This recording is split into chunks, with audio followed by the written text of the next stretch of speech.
ओम मंगलम भगवान विष्णु मंगलम गरुड़ध्वजा मंगलम पुंडरीकाक्ष मंगलाय तनोहरि। ओम श्री बृहस्पति नमः। आज बृहस्पतिवार के दिन सुनिए बृहस्पति देवता की व्रत कथा। आज की कथा प्रारंभ करने से पहले आप सभी से अनुरोध है, कमेंट बॉक्स में बृहस्पति देवता की जय जरूर लिखिएगा। यदि आप फाल्गुन मास में शिव पुराण की कथाएं भी सुनना चाहते हैं तो आप मेरे दूसरे चैनल व्रत कथा और कहानी को भी सब्सक्राइब कर सकते हैं, क्योंकि आज से मैंने उस चैनल पर शिव पुराण की कथाएं सुनाना भी प्रारंभ कर दिया है, जिसका लिंक भी आपको इसी वीडियो के डिस्क्रिप्शन बॉक्स में मिल जाएगा।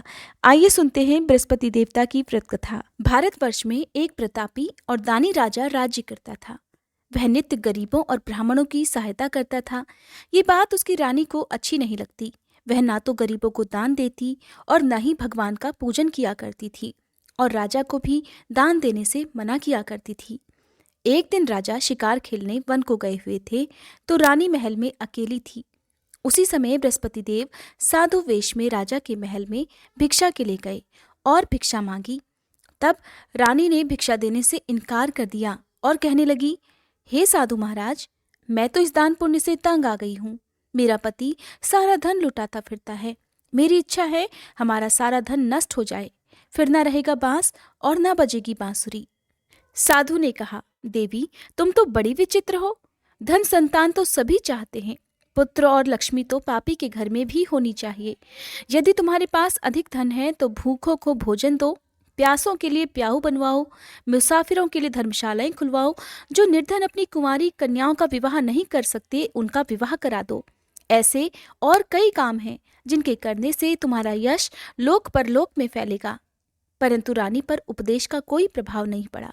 वो कहने लगी, महाराज आप मुझे कुछ न समझाएं। मैं ऐसा धन नहीं चाहती जो हर जगह बांटती फिरूं। साधु ने उत्तर दिया, यदि तुम्हारी ऐसी इच्छा है तो तथास्तु। तुम ऐसा करना कि बृहस्पतिवार को घर लीपकर पीली मिट्टी से अपना सिर धोकर स्नान करना, भट्टी चढ़ाकर कपड़े धोना। ऐसा करने से तुम्हारा सारा धन नष्ट हो जाएगा। इतना कहकर वह साधु महाराज वहां से आलोप हो गए। साधु के अनुसार कई बातों को पूरा करते हुए रानी को केवल 3 बृहस्पतिवार ही बीते थे कि उसकी समस्त धन संपत्ति नष्ट हो गई। भोजन के लिए राजा का परिवार तरसने लगा। तब एक दिन राजा ने रानी से कहा कि हे रानी, तुम यहीं रहो, मैं दूसरे देश को जाता हूँ, क्योंकि यहाँ पर सभी लोग मुझे जानते हैं, इसलिए मैं कोई भी छोटा कार्य नहीं कर सकता। ऐसा कहकर राजा परदेश चला गया। वहां जंगल से लकड़ी काट कर लाता और शहर में बेचता। इस तरह वह अपना जीवन व्यतीत करने लगा। इधर राजा के परदेश जाते ही रानी और दासी दुखी रहने लगी। एक बार जब रानी और दासी को 7 दिन तक बिना भोजन के रहना पड़ा, तब रानी ने अपनी दासी से कहा, हे दासी, पास ही के नगर में मेरी बहन रहती है, वह बड़ी धनवान है। तू उसके पास जा और कुछ ले आ, ताकि थोड़ी बहुत गुजर बसर हो जाए। दासी रानी की बहन के पास गई। उस दिन गुरुवार था और रानी की बहन उस समय बृहस्पतिवार व्रत की कथा सुन रही थी। दासी ने रानी की बहन को अपनी रानी का संदेश दिया, लेकिन रानी की बड़ी बहन ने कोई उत्तर नहीं दिया। जब दासी को रानी की बहन से कोई उत्तर नहीं मिला तो वह बहुत दुखी हुई। उसे क्रोध भी आया। दासी ने वापस आकर रानी को सारी बात बता दी। सुनकर रानी अपने भाग्य को कोसने लगी। उधर रानी की बहन ने सोचा कि मेरी बहन की दासी आई थी, परंतु मैं उससे नहीं बोली, इससे वह बहुत दुखी हुई होगी। कथा सुनकर और पूजन समाप्त करके वह अपनी बहन के घर आई और कहने लगी, हे बहन, मैं बृहस्पतिवार का व्रत कर रही थी। तुम्हारी दासी मेरे घर आई थी, परंतु जब तक कथा होती है तब तक ना तो उठते हैं और ना ही बोलते हैं, इसलिए मैं नहीं बोली। कहो, दासी क्यों गई थी? रानी बोली, बहन तुमसे क्या छुपाऊं, हमारे घर में खाने तक को अनाज नहीं था। ऐसा कहते कहते रानी की आंखें भर आई। उसने दासी समेत पिछले 7 दिनों से भूखे रहने की बात अपनी बहन को विस्तार पूर्वक सुना दी। रानी की बहन बोली, देखो बहन, भगवान बृहस्पति देव सबकी मनोकामनाओं को पूर्ण करते हैं। देखो, शायद तुम्हारे घर में अनाज रखा हो। पहले तो रानी को विश्वास नहीं हुआ, पर बहन के आग्रह करने पर उसने अपनी दासी को अंदर भेजा तो उसे सचमुच अनाज से भरा एक घड़ा मिल गया। ये देखकर दासी को बड़ी हैरानी हुई। दासी रानी से कहने लगी, हे रानी, जब हमको भोजन नहीं मिलता तो हम व्रत ही तो करते हैं, इसलिए क्यों ना इनसे व्रत और कथा की विधि पूछ ली जाए ताकि हम भी व्रत कर सकें। तब रानी ने अपनी बहन से बृहस्पतिवार व्रत के बारे में पूछा। उसकी बहन ने बताया, बृहस्पतिवार के व्रत में चने की दाल और मुनक्का से विष्णु भगवान का केले की जड़ में पूजन करें और दीपक जलाएं, व्रत कथा सुने और पीला भोजन ही करें। इससे बृहस्पति देव प्रसन्न होते हैं। व्रत और पूजन विधि बताकर रानी की बहन अपने घर को लौट गई। 7 दिन के बाद जब गुरुवार आया तो रानी और दासी ने व्रत रखा। घुड़साल में जाकर चना और गुड़ लेकर आई, फिर उससे केले की जड़ और विष्णु भगवान का पूजन किया। अब पीला भोजन कहाँ से आए? इस बात को लेकर दोनों बहुत दुखी थी, क्योंकि उन्होंने व्रत रखा था, इसलिए बृहस्पति देव उनसे प्रसन्न थे। इसलिए बृहस्पति देव एक साधारण व्यक्ति का रूप धारण कर 2 थालों में सुंदर पीला भोजन दासी को दे गए। भोजन पाकर दासी प्रसन्न हुई और फिर रानी के साथ मिलकर भोजन ग्रहण किया। उसके बाद वे सभी गुरुवार को व्रत और पूजन करने लगी। बृहस्पति भगवान की कृपा से उनके पास फिर से धन संपत्ति आ गई, परंतु रानी फिर से पहले की तरह आलस करने लगी। तब दासी कहने लगी, देखो रानी, तुम पहले भी इसी प्रकार आलस करती थी। तुम्हें धन रखने में कष्ट होता था, इसी कारण सभी धन नष्ट हो गया, और अब जब भगवान बृहस्पति की कृपा से हमें धन मिला है तो तुम्हें फिर से आलस्य होता है। रानी को समझाते हुए दासी कहती है कि बड़ी मुसीबतों के बाद हमने यह धन पाया है, इसलिए हमें दान पुण्य करना चाहिए, भूखे मनुष्यों को भोजन कराना चाहिए और धन को शुभ कार्यों में खर्च करना चाहिए, जिससे तुम्हारे कुल का यश बढ़ेगा, स्वर्ग की प्राप्ति होगी और पितृ प्रसन्न होंगे। दासी की बात मानकर रानी अपना धन शुभ कार्यों में खर्च करने लगी, जिससे पूरे नगर में उसका यश फैलने लगा। उधर एक दिन राजा दुखी होकर जंगल में एक पेड़ के नीचे आसन जमाकर बैठ गया। वह अपनी दशा को याद करके व्याकुल होने लगा। उस दिन बृहस्पतिवार का दिन था। एकाएक उसने देखा कि निर्जन वन में एक साधु प्रकट हुए। वह साधु वेश में स्वयं बृहस्पति देवता थे। लकड़हारे के सामने आकर बोले, हे लकड़हारे, इस सुनसान जंगल में तू चिंता मगन क्यों बैठा है? लकड़हारे ने दोनों हाथ जोड़कर प्रणाम किया और उत्तर दिया, महात्मा जी, आप सब कुछ जानते हैं, मैं क्या कहूँ? यह कहकर रोने लगा और साधु को अपनी आत्मकथा सुनाई। महात्मा जी ने कहा, तुम्हारी स्त्री ने बृहस्पति के दिन भगवान बृहस्पति का निरादर किया है, जिसके कारण रुष्ट होकर उन्होंने तुम्हारी यह दशा कर दी। अब तुम चिंता को दूर करके मेरे कहने पर चलो तो तुम्हारे सब कष्ट दूर हो जाएंगे और भगवान पहले से भी अधिक संपत्ति देंगे। तुम बृहस्पति के दिन कथा किया करो, 2 पैसे के चने मुनक्का लाकर उसका प्रसाद बनाओ और शुद्ध जल से लोटे में शक्कर मिलाकर अमृत तैयार करो। कथा के बाद अपने सारे परिवार और सुनने वाले प्रेमियों में अमृत और प्रसाद बांटकर आप भी ग्रहण करो। ऐसा करने से भगवान तुम्हारी सब मनोकामनाएं पूर्ण करेंगे। साधु के ऐसे वचन सुनकर लकड़हारा बोला, हे प्रभु, मुझे लकड़ी बेचकर इतना पैसा नहीं मिलता जिससे भोजन के उपरांत मैं कुछ बचा सकूं।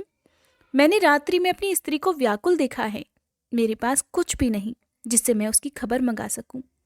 साधु ने कहा, हे लकड़हारे, तुम किसी बात की चिंता मत करो। बृहस्पति के दिन तुम रोजाना की तरह लकड़ियां लेकर शहर को जाओ। तुमको रोज से 2 गुना धन प्राप्त होगा, जिससे तुम भली भांति भोजन कर लोगे और बृहस्पति देव की पूजा का सामान भी आ जाएगा। इतना कहकर साधु अंतर्ध्यान हो गए। धीरे धीरे समय व्यतीत होने पर फिर वही बृहस्पतिवार का दिन आया। लकड़हारा जंगल से लकड़ी काटकर किसी शहर में बेचने गया। उसे उस दिन और दिन से अधिक पैसा मिला। राजा ने चना गुड़ आदि लाकर गुरुवार का व्रत किया। उस दिन से उसके सभी क्लेश दूर हुए, परंतु जब दोबारा गुरुवार का दिन आया तो बृहस्पतिवार का व्रत करना भूल गया। इस कारण बृहस्पति भगवान नाराज हो गए।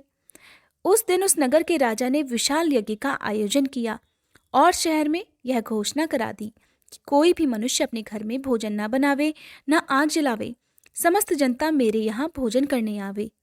इस आज्ञा को जो नहीं मानेगा उसे फांसी की सजा दी जाएगी। इस तरह की घोषणा संपूर्ण नगर में करवा दी गई। राजा की आज्ञा अनुसार शहर के सभी लोग भोजन करने गए, लेकिन लकड़हारा कुछ देर से पहुंचा, इसलिए राजा उसको अपने साथ घर लिवा ले गए और ले जाकर भोजन करा रहे थे तो रानी की दृष्टि उस खूंटी पर पड़ी जिस पर उसका हार लटका हुआ था। वह वहां पर दिखाई नहीं दिया। रानी ने निश्चय किया कि मेरा हार इस मनुष्य ने ही चुरा लिया है। उसी समय सिपाहियों को बुलाकर उसको कारागार में डलवा दिया।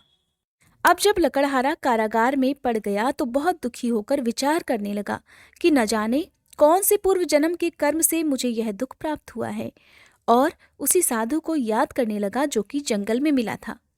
उसी समय तत्काल बृहस्पति देव साधु के रूप में प्रकट हुए और उसकी दशा को देखकर कहने लगे, अरे मूर्ख, तूने बृहस्पति देव की कथा नहीं करी, इस कारण तुझे दुख प्राप्त हुआ है। अब चिंता मत कर, बृहस्पतिवार के दिन कारागार के दरवाजे पर 4 पैसे पड़े मिलेंगे, उनसे तू बृहस्पति देव की पूजा करना, तेरे सभी कष्ट दूर हो जाएंगे। बृहस्पति के दिन उसे 4 पैसे पड़े मिले। लकड़हारे ने कथा कही। उसी रात्रि को बृहस्पति देव ने उस नगर के राजा को स्वप्न में कहा, हे राजा, तुमने जिस आदमी को कारागार में बंद कर दिया है वह निर्दोष है, वह राजा है, उसे छोड़ देना। रानी का हार उसी खूंटी पर लटका है, अगर तू ऐसा नहीं करेगा तो मैं तेरे राज्य को नष्ट कर दूंगा। इस तरह रात्रि के स्वप्न को देखकर राजा प्रातःकाल उठा और खूंटी पर हार देखकर लकड़हारे को बुलाकर क्षमा मांगी और लकड़हारे को योग्य सुंदर वस्त्र आभूषण देकर विदा कर दिया। बृहस्पति देव की आज्ञा अनुसार लकड़हारा अपने नगर को चल दिया। राजा जब अपने नगर के निकट पहुंचा तो उसे बड़ा आश्चर्य हुआ। नगर में पहले से अधिक बाग, तालाब, कुएं और बहुत सी धर्मशाला, मंदिर आदि बन गई हैं। राजा ने पूछा, यह किसका बाग और धर्मशाला है? तब नगर के सब लोग कहने लगे, ये सब रानी और बांदी के हैं। तो राजा को आश्चर्य हुआ और गुस्सा भी आया। जब रानी ने यह खबर सुनी कि राजा आ रहे हैं तो उन्होंने बांदी से कहा कि हे दासी, देख, राजा हमको कितनी बुरी हालत में छोड़ गए थे। हमारी ऐसी हालत देखकर वह लौट ना जाए, इसलिए तू दरवाजे पर खड़ी हो जा। आज्ञा अनुसार दासी दरवाजे पर खड़ी हो गई। राजा आए तो उन्हें अपने साथ लिवा लाई। तब राजा ने क्रोध करके अपनी रानी से पूछा कि यह धन तुम्हें कैसे प्राप्त हुआ है? तब उन्होंने कहा, हमें यह सब धन बृहस्पति देव के इस व्रत के प्रभाव से प्राप्त हुआ है। राजा ने निश्चय किया कि 7 रोज बाद तो सभी बृहस्पति देव का पूजन करते हैं, परंतु मैं प्रतिदिन दिन में 3 बार कहानी और रोज व्रत किया करूंगा। अब हर समय राजा के दुपट्टे में चने की दाल बंधी रहती और दिन में 3 बार कहानी कहता। एक रोज राजा ने विचार किया कि चलो अपनी बहन के यहाँ हो आवे। इस तरह निश्चय कर राजा घोड़े पर सवार होकर अपनी बहन के यहाँ को चलने लगा। मार्ग में उसने देखा कि कुछ आदमी एक मुर्दे को लिए जा रहे हैं। उन्हें रोककर राजा कहने लगा, अरे भाइयों, मेरी बृहस्पति देव की कथा सुन लो। वे बोले, लो, हमारा तो आदमी मर गया है, इसको अपनी कथा की पड़ी है। परंतु कुछ आदमी कहने लगे, अच्छा कहो, हम तुम्हारी कथा भी सुनेंगे। राजा ने दाल निकाली और जब कथा आधी हुई थी कि मुर्दा हिलने लग गया। जब कथा समाप्त हो गई तो राम राम करके वो मनुष्य उठ खड़ा हुआ। आगे मार्ग में उसे एक किसान खेत में हल चलाता मिला। राजा ने उसे देखा और उससे बोले, अरे भैया, तुम मेरी बृहस्पतिवार की कथा सुन लो। किसान कहने लगा, जब तक मैं तेरी कथा सुनूंगा तब तक 4 हरैया जोत लूंगा। जा, अपनी कथा किसी और को सुनाना। इस तरह राजा आगे चलने लगा। राजा के हटते ही बैल पछाड़ खाकर गिर गए और किसान के पेट में बड़ी जोर का दर्द होने लगा। उसी समय उसकी माँ रोटी लेकर आई। उसने जब यह देखा तो अपने पुत्र से सब हाल पूछा और बेटे ने सभी हाल कह दिया। तो बुढ़िया दौड़ी दौड़ी उस घुड़सवार के पास गई और कहने लगी, मैं तेरी कथा सुनूंगी, तू अपनी कथा मेरे खेत पर चलकर ही कहना। राजा ने बुढ़िया के खेत पर जाकर कथा कही, जिसके सुनते ही वह बैल उठ खड़े हुए और किसान के पेट का दर्द भी बंद हो गया। अब राजा अपनी बहन के घर पहुंचा। बहन ने अपने भाई की खूब मेहमानी की। दूसरे रोज प्रातःकाल राजा जगा तो वह देखने लगा कि सब लोग भोजन कर रहे हैं। राजा ने अपनी बहन से कहा, ऐसा कोई मनुष्य है जिसने भोजन ना किया हो? मेरी बृहस्पतिवार की कथा सुन ले। बहन बोली, हे भैया, यह देश ऐसा ही है कि पहले यहाँ लोग भोजन करते हैं, बाद में अन्य काम करते हैं। अगर कोई पड़ोस में हो तो देखाऊं। ऐसा कहकर वह देखने चली गई, परंतु उसे ऐसा कोई व्यक्ति नहीं मिला जिसने भोजन ना किया हो। अतः वह एक कुम्हार के घर गई जिसका लड़का बीमार था। उसे मालूम हुआ उसके यहाँ 3 रोज से किसी ने भोजन नहीं किया है। रानी ने अपने भाई की कथा सुनने के लिए कुम्हार से कहा तो वह तैयार हो गया। राजा ने जाकर बृहस्पतिवार की कथा कही, जिसको सुनकर उसका लड़का ठीक हो गया। अब तो राजा की प्रशंसा होने लगी। एक रोज राजा ने अपनी बहन से कहा, हे बहन, हम अपने घर को जाएंगे, तुम भी तैयार हो जाओ। राजा की बहन ने अपनी सास से कहा। सास ने कहा, हाँ चली जा, परंतु अपने लड़कों को मत ले जाना, क्योंकि तेरे भाई की कोई औलाद नहीं है। बहन ने अपने भैया से कहा, हे भैया, मैं तो चलूंगी, पर कोई बालक नहीं जाएगा। राजा कहने लगा, जब कोई बालक नहीं चलेगा तब तुम भी क्या करोगी। बड़े दुखी मन से राजा अपने नगर को लौट आया। राजा ने अपनी रानी से कहा, हम निर्वंशी राजा हैं, हमारा मुंह देखने का धर्म नहीं है, और कुछ भोजन आदि नहीं किया। रानी बोली, हे प्रभु, बृहस्पति देव ने हमें सब कुछ दिया है, वो हमें औलाद भी अवश्य देंगे। उसी रात को बृहस्पति देव ने राजा से स्वप्न में कहा, हे राजा, उठ, सभी सोच त्याग दे, तेरी रानी गर्भ से है। राजा को यह बात सुनकर बड़ी खुशी हुई, और 9वें महीने रानी के गर्भ से एक सुंदर पुत्र पैदा हुआ। तब राजा बोला, हे रानी, स्त्री बिना भोजन के रह सकती है, पर बिना कहे नहीं रह सकती। जब मेरी बहन आवे तब तुम उससे कुछ मत कहना। रानी ने सुनकर हाँ कर दिया। जब राजा की बहन ने यह शुभ समाचार सुना तो वह बहुत खुश हुई और बधाई लेकर अपने भाई के यहाँ आई। तभी रानी ने कहा, घोड़ा चढ़कर तो नहीं आई, गधा चढ़ी आई। राजा की बहन बोली, भाभी, मैं इस प्रकार ना कहती तो तुम्हें औलाद कैसे मिलती। बृहस्पति देव ऐसे ही हैं, जैसी जिसके मन में कामनाएं हैं सभी को पूर्ण करते हैं। जो सद्भावना पूर्वक बृहस्पतिवार का व्रत करता है और कथा पढ़ता है अथवा सुनता है और दूसरों को सुनाता है, बृहस्पति देव उसकी सभी मनोकामनाएं पूर्ण करते हैं। बोलिए बृहस्पति देवता की जय। ये थी बृहस्पतिवार व्रत कथा।